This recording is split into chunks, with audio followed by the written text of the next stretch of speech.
சார்ந்து நடிக்கிறாங்கல்ல, ஸோ வந்து திணிக்கிற மாதிரி இருக்கு. இப்ப கிடையாது. இப்ப வில்லனாக்குறீங்களே, நீங்க ஒரு அடிப்பட்ட அடுக்கனே ஒடுக்கனே அங்க நாம என்ன பண்ணிட்டு இருக்கோம்? என் பேர் சதா சார், ஓபனா சொல்றேன். இது எதுக்கு இப்ப சொல்றேன். இப்ப இருக்கிற காலகட்டத்துல அந்த மாதிரி எல்லாம் கிடையாது சார். நீங்க உங்க ஜாதி பேரை சொல்லிட்டு காஸ்ட் இல்லைன்னு சொல்றீங்க.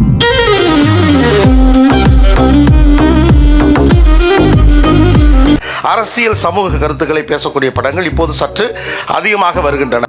நாடு எங்க சார் போகுது? நாடு நாசமா போகுது.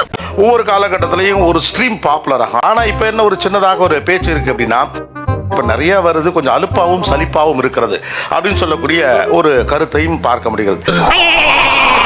இது பற்றி பேசுவதற்காக தமிழ் திரைப்படத்துடைய இயக்குநர்கள் வந்திருக்காங்க, சினிமா குறித்து எழுதுகிறவர்களா வந்திருக்காங்க, ரசிகர்கள் வந்திருக்காங்க, மாயந்த வந்திருக்காக, மாப்பிள்ள மொக்கச்சாமி வந்திருக்காக, மற்றும் நம் உறவினர்கள்லாம் வந்திருக்காக. வாமா மின்ன இது கொஞ்சம் அலுப்பையும் சலிப்பையும் தருவதாக நினைக்கிறேன். இல்ல இயர்லி 2 படம் தான் போவேன். சோ அங்க போய் நான் கஷ்டத்தை பார்த்து இம்பாக்ட் ஆகி அழுதுட்டு வர நான் விரும்ப மாட்டேன்.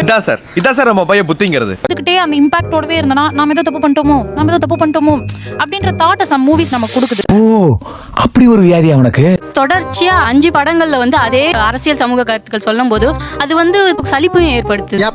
அப்படியெல்லாம் ஒண்ணு இல்லையே. அதே கருத்துனா எந்த கருத்து ரிப்பீட் ஆகுதுன்னு நினைக்கிறீங்க? சமூகம் சாதி மதம் சார்ந்து நடிக்கிறாங்கல்ல, ஸோ வந்து திணிக்கிற மாதிரி இருக்கு. அது வந்து திரும்ப திரும்ப ரிப்பீட் ஆயிட்டே இருக்க மாதிரி எனக்கு ஒரு ஃபீல் ஆகுது. சோகமா இருக்கு அப்படின்னு சொல்றாங்க இல்லையா, அரசியல் இருப்பதனால தான் சோகமா இருக்கும் படங்கள் வருகிறது அப்படின்றது கிடையாது. இங்க வந்து 3ஆம் பிறை, வாழ்வே மாயம், அழகின்னு எல்லா காலகட்டத்திலயும் சோகமான படங்கள் இருந்திருக்கு. பாத்தியில ப்ராடக்ட் 30 வருஷம் எக்ஸ்பீரியன்ஸ்.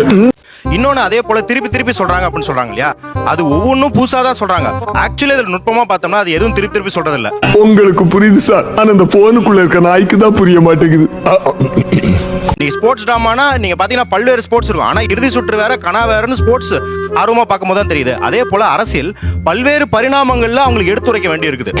ஒரு ஆள், ஒரே ஆள் அப்படி சிங்கம் மாதிரி நிக்கிறான். அந்த பிரச்சனைகள் இன்னும் இருக்கு. இங்க திரும்ப ஒரே பாயிண்ட் பேசிட்டு இருக்கோம் அப்படின்ட்டு இது முடிகிற வரைக்கும் அது பேசப்பட்டுக்கிட்டு தான் இருக்கும். நான் குமார் அவசரப்பட்டிய அந்த குறிப்பிட்ட விஷயம் வெவ்வேறு தளங்களில் எப்படி இருக்கிறது. இப்போ சாதி மதம் அந்த மாதிரி படம் எடுத்தா வெவ்வேறு விதமா சொன்னாலும் அதுல இருக்கிற கருத்து ஒண்ணுதான். படிச்சு மேல வந்தாலுமே கூட ஒரு ஜாதியால் எப்படி ஒருத்தர் நசுக்கப்படுகிறான். இப்ப நீங்க சொல்ற ஜாதி பிரச்சனை அது கிராமத்துல எப்படி இருக்குது, அல்லது வந்து ஸ்போர்ட்ஸ்குள்ள ஜாதிங்கிற எந்த இடத்துல இருக்கு அப்படின்னு அது வெவ்வேறு களத்தின் வழியாக அது உங்களுக்கு சொல்லப்படுகிறது. மாமா கோவம் வந்துருச்சு. படம் எடுக்கிற அளவுக்கு வளர்ந்துட்டார்ல, இன்னைக்கு நடந்து வந்து யாரும் படம் எடுக்கலையே. காலத்துல நடந்துச்சு, இப்ப கிடையாது. வில்லனாக்குறீங்களே, நீங்க ஒரு அடிப்பட்ட அடுக்கனே ஒடுக்கனே சொல்றீங்கல்ல. அவரை பதில் சொல்லுவோம். டேய், அவன் கிட்ட அடி வாங்கி தோத்துக்கிறோம். அவன் 1000 பேசுவான், கேட்டுதான் ஆகணும். நல்ல மண்டியில ஏத்திக்கோ. அவன் ஆச்சு ஸ்டேஜ்ல நீ பேசு, அதை விட்டு போங்கடா போங்க. இந்தியா ஃபுல்லா 50% கிராமங்கள்ல மக்களுக்கு குடிநீர் தருவதில்லை. அதாவது குடிநீர் கனெக்ஷன் கூட தரக்கூடாதுன்னு ஆதிக்க சாதியினர் வன்முறை நடத்துறாங்க அப்படின்னு சொல்லுது. ஏங்க எங்கெங்க நடக்குது அப்படி இப்படி எல்லாம் இந்த காலகட்டத்துல இங்க இல்ல. ஆர்டிஐல போட்டு தகவல் அறியும் உரிமை சட்டத்தின் கீழ் தகவல் பெறப்பட்டதுல இப்படி ஒரு தகவல் வருது அப்படின்னு சொல்றாரு. அவ்வளவுதாங்க மேட்ரு, புரிஞ்சுக்கிட்டாங்க. இப்ப நீ எதுல வர்றன்னு ஒண்ணு கேள்வி கேக்குறீங்கல்ல, அவர் கார்ல வர்றாரு. இப்ப கார்ல வந்தா என்ன இருந்தா என்ன, இந்த படங்கள் வர்றதுனாலதான் சார் நாங்க இப்படி உட்காந்துருக்கோம். நாங்க பொறுமையா பேசுங்க சார்.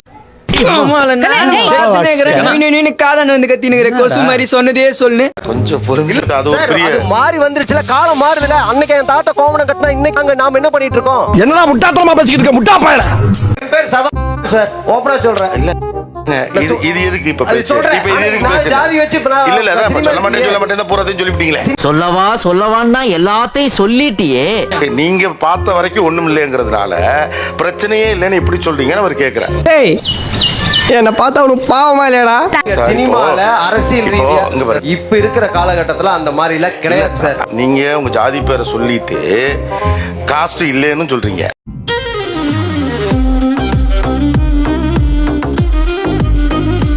நான் கொங்கு பகுதியை சார்ந்த சரி. அந்த பகுதியில இந்த மாதிரி கிடையாதுங்கிறேன். இன்னுமே சார் அதே கொங்கு பகுதியை சார்ந்தவங்க தான் சார் நானும். எங்களோட சுற்றுவட்டார கிராமங்கள்ல தீண்டாமையும் இருக்குது, சாதி பாகுபாடுகளும் இருக்குது. ஏன்டா போய் எமோஷன் ஆற நீ? ஏன் எமோஷன் ஆற நீ? உடுமலைப்பேட்டை சார் கிடையாது சார். கபடி விளையாட போனவன் நல்லா விளையாடணும் கை கால வெட்டுறாங்க சார். சங்கர் கௌசல்யாவும் கோகுல்ராஜும் எந்த பகுதியை சார்? உடுமலை பகுதி தான். அவங்களுக்கு என்ன சார் நடந்துச்சு? சாதி மறுப்பு திருமணம் செய்த ஒரே காரணத்திற்காக கௌசல்யாவின் பெற்றோர் கூலிப்படையை ஏவி கொலை செய்திருப்பது தெரிய வந்தது. ஏதோ ஒரு சில இடங்கள்ல நடக்குது நீங்க சொல்றது, ஆனா அனைத்து இடங்கள் நடக்கல. அது காலங்கள் மாற மாற அது மறைஞ்சு போகும். நீங்க ஒரு சில இடம் சொன்னதுனால வரிசையா எல்லா இடத்தையும் நீங்க சொல்றாங்க. இப்ப உங்களுக்கு என்ன இப்ப இங்கதான் நடந்தாதான் ஒத்துக்குவீங்களா? புடிச்ச மாப்பிள்ள பாயிண்ட. ஒரு சில இடங்கள்ல நடக்கிறதுனால வந்து அது பெரிதுபடுத்த கூடாதுன்னு நினைக்க கூடாது. அங்கங்க இப்படி மறைக்கப்படுறதுனால தான் ஒவ்வொரு இடங்களும் நடந்துகிட்டே இருக்குது. எங்கேயோ போயிட்டடா நீ, எங்கேயோ போயிட்ட. என்ன சேனல் எதா இருந்தாலும் அது கொஞ்சம் ஆதரவு கொடுங்க. உங்க பொண்ணான கையை கொண்டு அந்த பெல்லில தட்டிடுங்க.